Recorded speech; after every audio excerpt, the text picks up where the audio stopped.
Hello everyone, I am Bazo, and welcome back to King's Quest 3. In our last episode, we finished casting all the spells, and we turned the wizard into a cat. That's him walking around right there. And now it's time to leave this place forever. First, of course, we have to get all our stuff.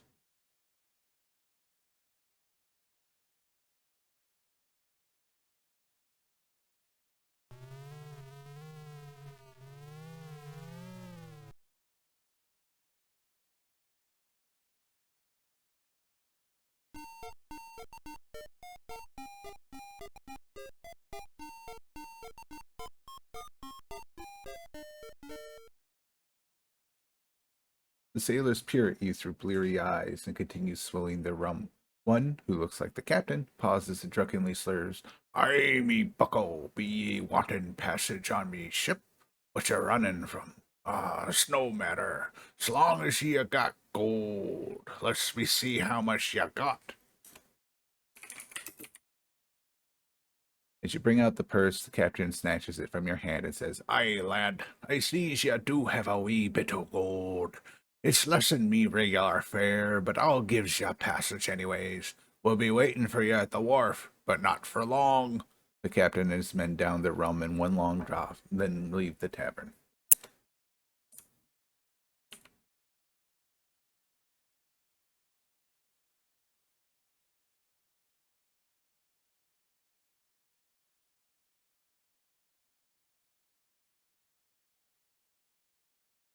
As the gangplank is drawn in, you hear the captain shout to his men, "Take his things and put 'em in the old till I figures out what to do with 'em." You have a sneaking suspicion that you have made a big mistake. These are pirates.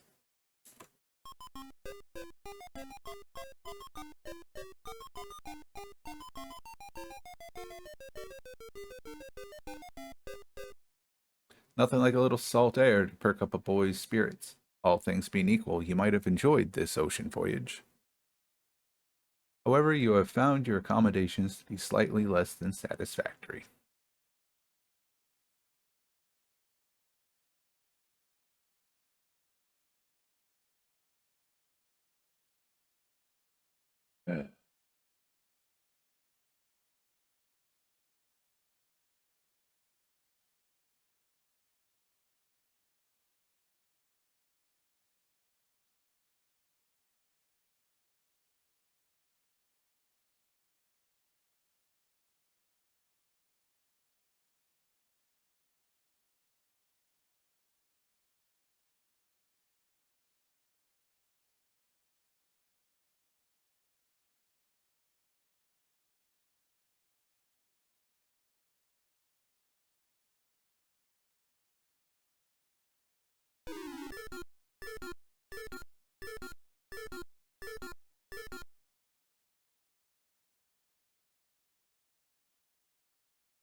Look curiously around. Out a porthole, you see the swell of the ocean. A device for turning the ship's rudder sets in the floor.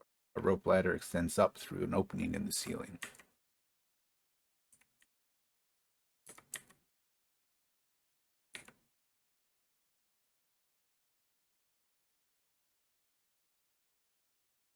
You found all of your missing possessions. You take them with you. Now we have to wait for the ship to get all the way down here. And like I said, this takes a long time of real time. So let us wait. You know the pirates buried treasure? You hear one of the mice say to the other. What about it? Asked the second mouse. Says the first. Well, I just heard the captain talking about it with one of his men. He said it was buried. Now let me see if I can remember. Oh, yeah.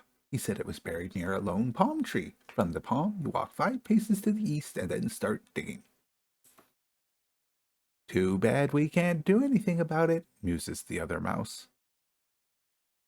What do you think the pirates will do with the boy they shanghaied? A little gray mouse squeaks to a companion. They'll probably make him a cabin boy, answered the other mouse. What happened to the last cabin boy they had? Didn't you hear? They fed him to the sharks just for sport.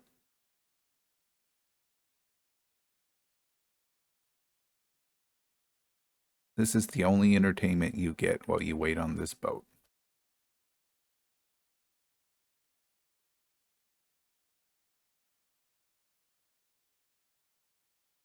As you can see, we're about halfway.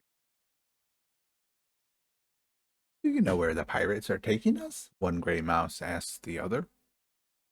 I hear them talking about a buried treasure chest, the other mouse answers. I think it's buried on a beach and they're going to dig it up. Oh, I remember, squeaks the first mouse. Remember when they first buried the treasure? It was on a small beach, and behind the beach was a high mountain range. I remember hearing one pirate saying that nobody has ever crossed those mountains alive. I'm glad that they stopped doing these mandatory waiting things, the games. I can forgive them because it was the early day of computer games, but this is just bad game design. Oh, we're getting close now. Still a long way to go. And I think that this waiting wouldn't be so bad if we had music. But then, of course, I remember what the music of this game sounds like. It's acceptable in small bursts, but I imagine a full, however long I've been sitting waiting on this stupid boat of it would get very annoying. Oh, here we go. About time. You hear one of the pirates shout, "Land ho, Captain!"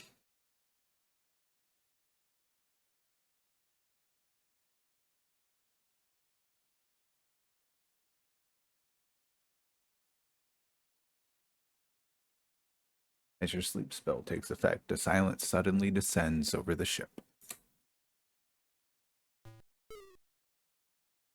I love the snoring sound effect, though.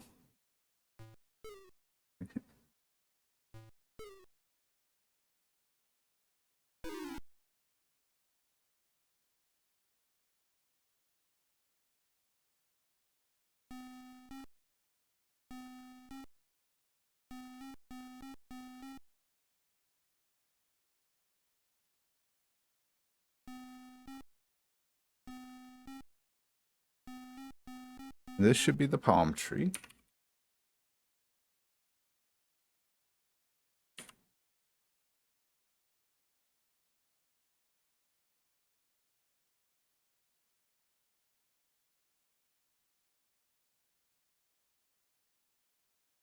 You have uncovered a small chest. You remove it from the hole and open it. Inside, you find precious gems and ingots of gold and silver. You close the chest and take it and its contents with you.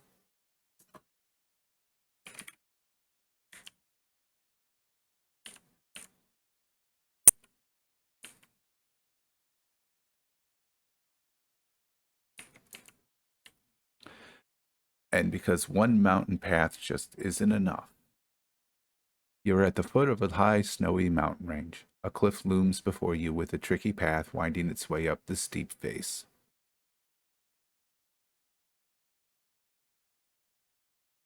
Although I guess this one is a much easier path than the original mountain path. Not so many twists and turns. Less nonsense blocking your view. Still a giant pain.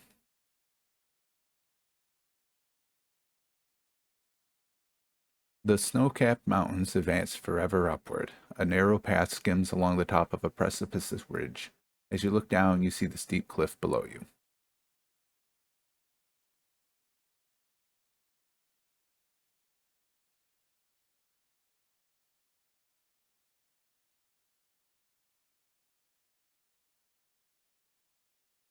The mountains continue to march forever upward as you trek higher and higher. It's getting cold and there are traces of snow. Below you stretches a beautiful valley.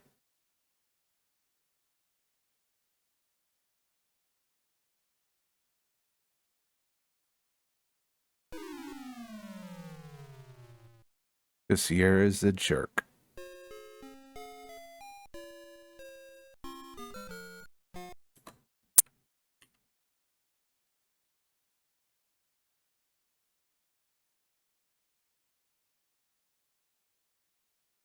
You've reached the heights of the mountain range, and snow and ice surround you. You still see no end to the mountains. It's bitterly cold, and you shiver in your thin rags. A path through the snow leads onward.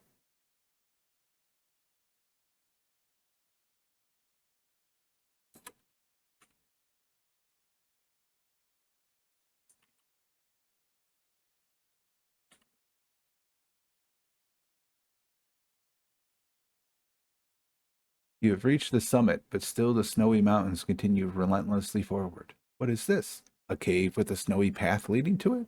Hmm, what could it all mean?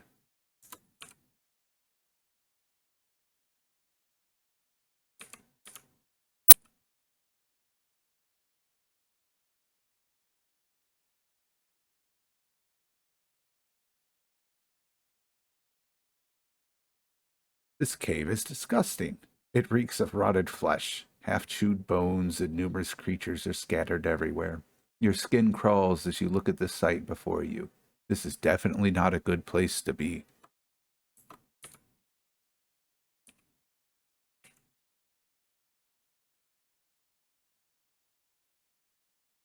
What is this thing? Oh no, it's the abominable snowman.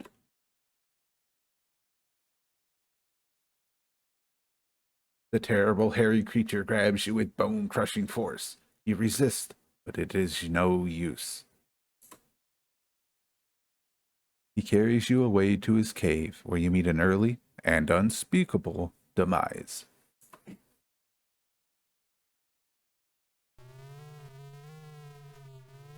The abominable snowman seems quite confused by this. He stares in amazement, then heads back to his cave.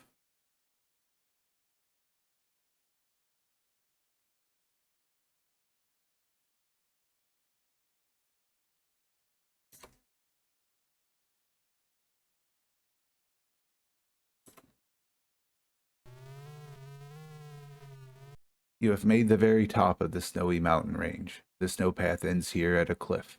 Far in the distance, you can see a vast green valley. Could it be Daventry? You wonder. Your excitement mounts. Bravely, you grasp the ice-laden rocks and attempt to scale the nearly vertical wall. Be careful, Gwydion.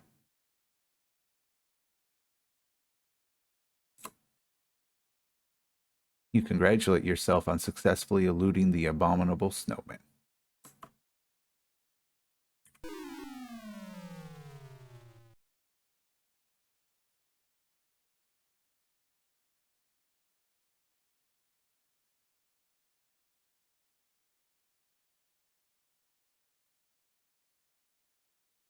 Boy, are these caves dark.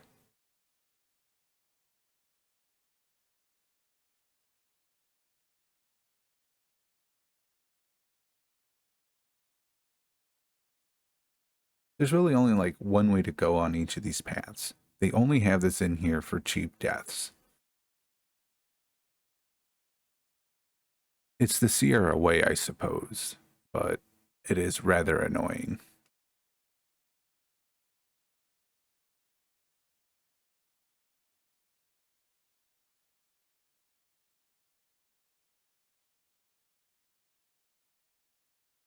You carefully make your way down the eastern side of these mountains. The path travels along the top of a narrow ridge.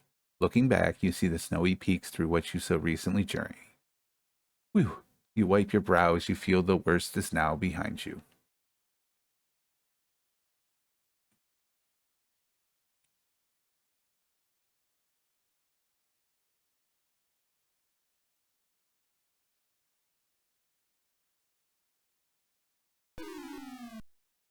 Whoops, you slipped.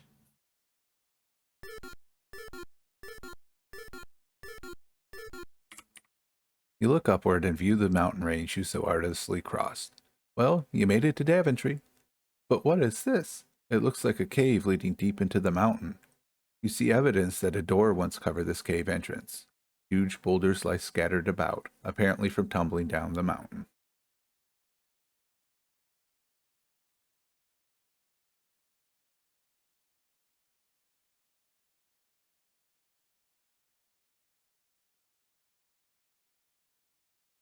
The countryside of Daventry looks as if it had once been beautiful, But now trees are charred, a chasm splits the earth, and wildflowers no longer grow. Nearby is an old, broken down well that someone has filled with rocks. It's useless now.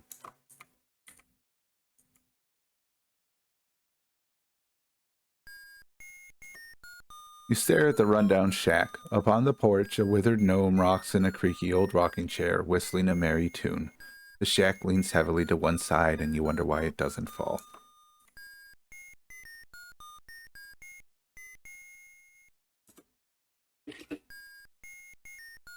You speak directly to the old gnome. He chuckles softly to himself, then replies, "It's about time you got here, lad. I mean, Prince Alexander.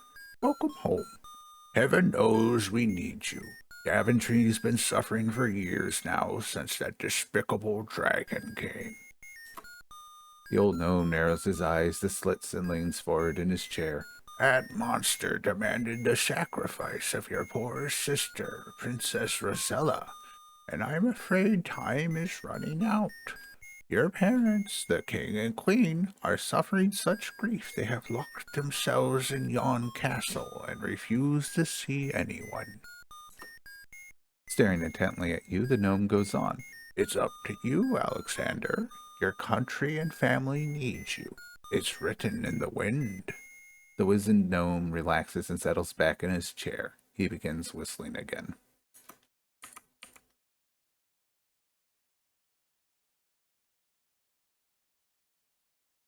You gaze sadly at the deteriorated castle.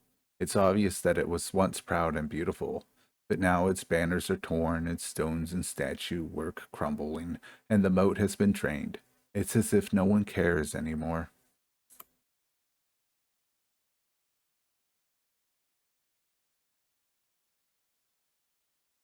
This cave is merely the entrance to crumbly stone steps that lead upward into the depths of the mountain. Pebbles and little rocks lie scattered upon the cave floor.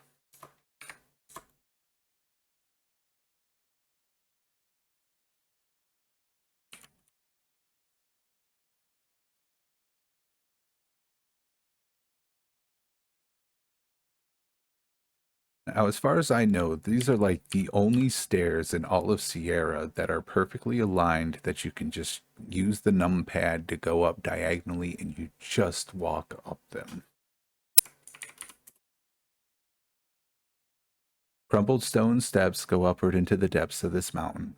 To your amazement, you see light coming down from above. Looking down, you see the stairs steeply descending below you. Darn those steps.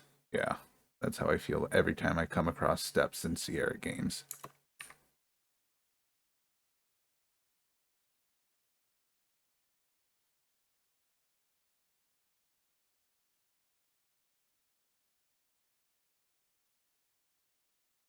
Finally, the top of the cave. You notice bright light streaming in from outside the cave. Looking down, you see the crumbly stone steps precariously descending into the bowels of the mountain.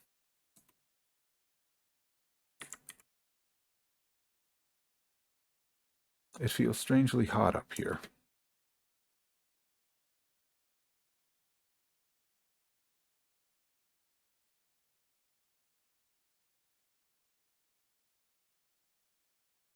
A huge fire-breathing dragon is here, and it has seen you. Hypnotized by his baleful glare, you stand frozen in your tracks. What a way to go, ending up as a dragon's barbecue.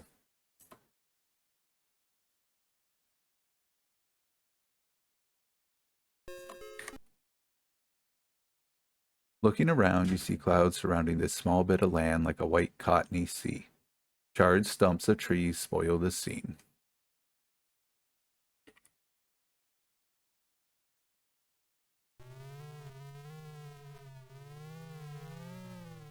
Nice invisibility effect, eh? The dragon has laid waste to this area. The earth is scorched and all the trees and plants are charred.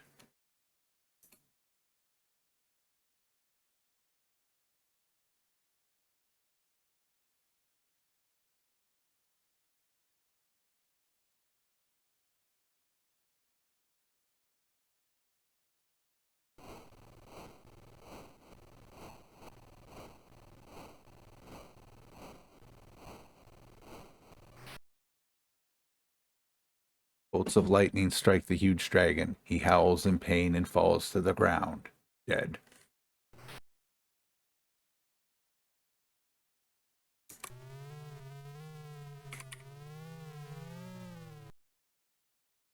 The dragon lies dead upon the ground. He was no match for the fury of your magical storm. The girl is securely tied to the stake.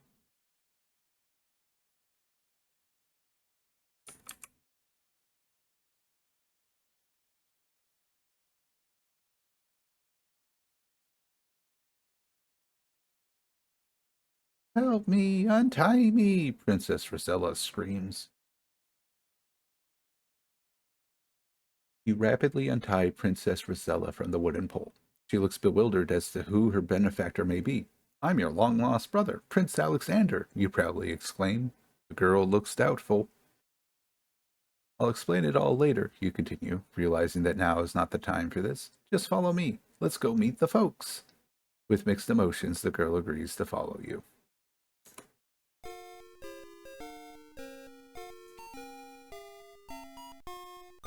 Princess Rosella is gorgeous. Why, you'd be interested in her if she weren't your own sister. Her hair is long, silky, and golden. Her eyes are as blue as the bluest sky. Her skin is creamy white. And her body, well, embarrassed, you clear your throat and avert your eyes.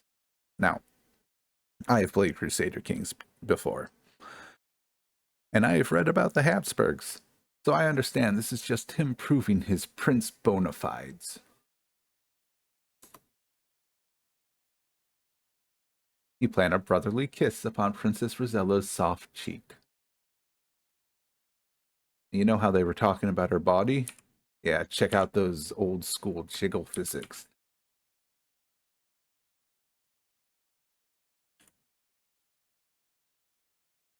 She's not the brightest bulb in the box, is she?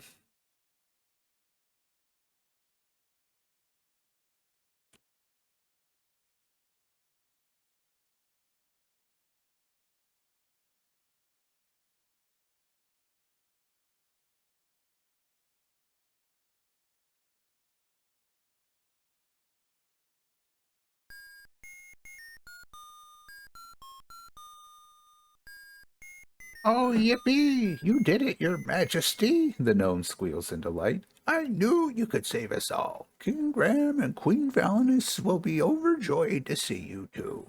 He claps his gnarled hands. I must run ahead to announce your arrival. The gnome spryly scampers towards the castle.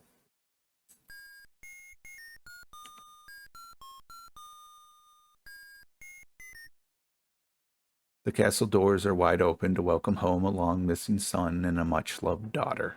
Atop the castle, the banners proudly wave. The heavy feeling of oppression is gone. Hope has at last returned to Daventry.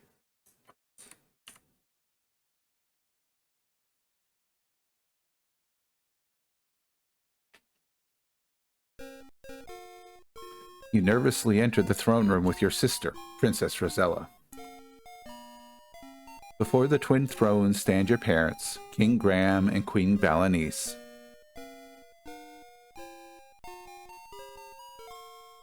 Graham and Valenice are overjoyed to see you. Alexander, where have you been all these years? Your mother exclaims. As your father, I'm so proud of both of you.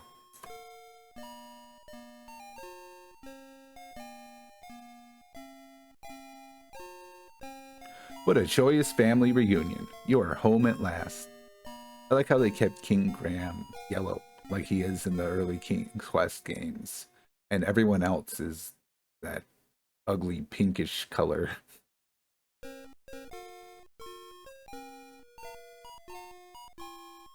King Graham points to the mirror. That once was a magic mirror, son, he says sadly, but it has been clouded ever since the night you disappeared from your cradle.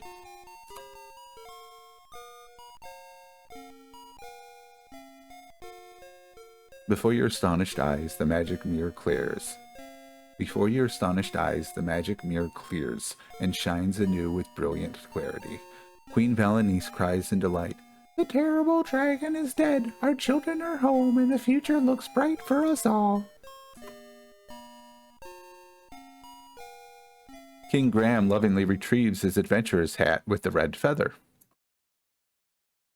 With emotion, he tells you, Alexander, Rosella, this old hat and I have been through a lot together.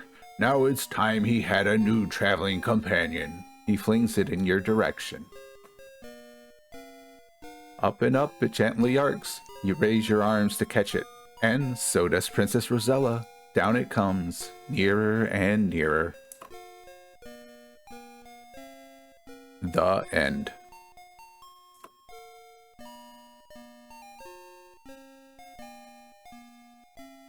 Congratulations on your successful completion of King's Quest III.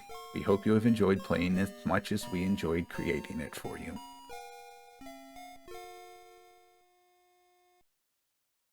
Oh no, I have mixed feelings on this game. Looking back on it from the lofty perch of nearly 40 years later, it is amazing that we liked this game so much we bought every Sierra game thereafter. Between the annoying paths, the cheap deaths, things like that cliff at the end of that second mountain path that was just there to look like the path continued on, but it just killed you. That annoying scene with the rock faces and the caves, it just was having to sit and wait in that pirate ship for like 10 real-time minutes or whatever it was. Mentally, I feel nostalgia for this game, but having played it again, it's just not a very good game. Even for the time.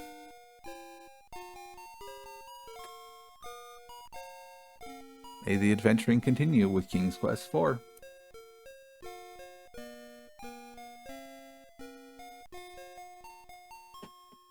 And as there's no more game, I guess that's where we're going to have to end it for today.